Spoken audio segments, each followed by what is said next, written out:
Well, greetings students and welcome to the presentation on Mexico. And here are the two essential questions. Number one, what inspired Mexico's political instability? And two, how has foreign intervention played a role in Mexican political instability? But you might find the reading in the book on Mexican history incredibly confusing. So that's why I wanted you to listen and watch this presentation first and then dive into the pages. I think it'll be helpful. Mexico, like Brazil, is a country that's surging in terms of world importance. Its GDP now stands in 15th place worldwide. Mexico City is the largest city in the Western Hemisphere with a population of 20 million. To put that in perspective, that is the combination of Ohio, Kentucky, and Indiana all together, just in one city. While Mexico's future looks bright, a reading of Mexican history is depressing. Now, this is a desperate political history, and two phenomena have dogged Mexico since its inception in 1821. 1821, this is a very new country. It's newer than the United States. First is civil war, internal conflict. And then the second is foreign intervention, often by the United States of America. Now, in order to understand why civil war has plagued Mexico, one must understand the intense political Mexican rivalries that still divide this fascinating nation. There's the enlightened or progressive elements, and these include lower and middle class laborers, primarily in urban areas, the rural, landless poor. These are folks who work on large estates but don't have property of their own and probably do a lot of tenant farming. Indians, understand that there is a racial divide in Mexico. There are people of European descent and there are people of Indian descent, and then there are obviously people who are a mixture. That division is still evident. And finally, and this is a fascinating one, local priests of poor congregations. The Roman Catholic Church, by and large, supports conservative elements in Mexico, but there are many members of the clergy who are pastors to local poor congregations who side with them in political disputes.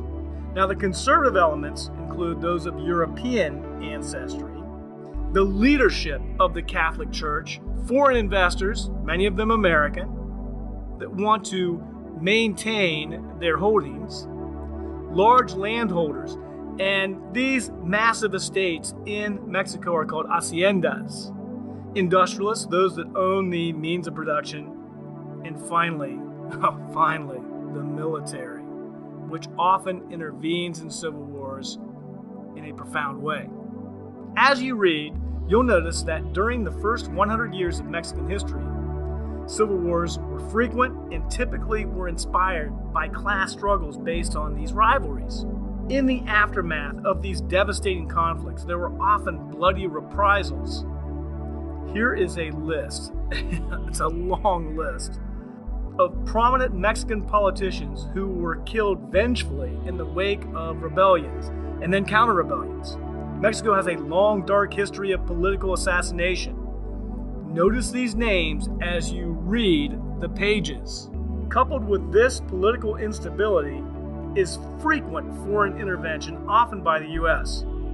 These interventions, which hardly ever work out in a positive way for Mexico, have left this nation with a profound sense of inferiority, in particular to its massive northern neighbor, the United States. Aside from a brief French intervention during the 1860s, the story of Mexico has often been one of humiliating conflicts with the U.S. Check out this map of Mexico in 1821. It's much larger than it is today. The southwestern United States was part of Mexico. So here's a list of American victories over the Mexicans, which causes this problematic relationship. In 1836, Texas won its independence from Mexico with the help of the U.S. government. 1846 to 1848 was the Mexican-American War, which resulted in the loss of California, New Mexico, Arizona, Colorado, This image depicts the U.S. capture of Mexico City, the capital. This is something that I think Americans forget. Mexico lost almost half of its territory thanks to this war with the United States. It is a hugely humiliating event in Mexican history. In 1914, in the Gulf Coast city of Veracruz, the U.S. President Woodrow Wilson was concerned about U.S. business interests because Mexico, as you will read, was in the throes of a revolution. U.S. naval and marine forces landed in Veracruz and occupied the city for a couple of months. There were many casualties on the Mexican side and a few casualties on the American side in the ensuing conflict. This occupation almost led to war between the United States and Mexico. And finally, there's this bizarre incident which took place in 1916. Pancho Villa, who you'll read about in the pages, was a Mexican revolutionary in northern Mexico who decided one day that he should invade the United States, which he did. And he invaded a small town in New Mexico called Columbus. There were a few American casualties in the conflict, many Mexican casualties in the conflict. Villa quickly withdrew across the Mexican border, but the United States commenced to invade northern Mexico in hopes of finding and punishing Pancho Villa. The United States did not succeed in finding him, but again, it almost erupted in war between the United States and Mexico. The good news for Mexico is since the 1920s, there have not been any revolutions. The Constitution of 1857 is still in effect, and relations with the United States have improved dramatically, culminating in 1994 with the signing of the North American Free Trade Agreement, which has bound the two nations together economically.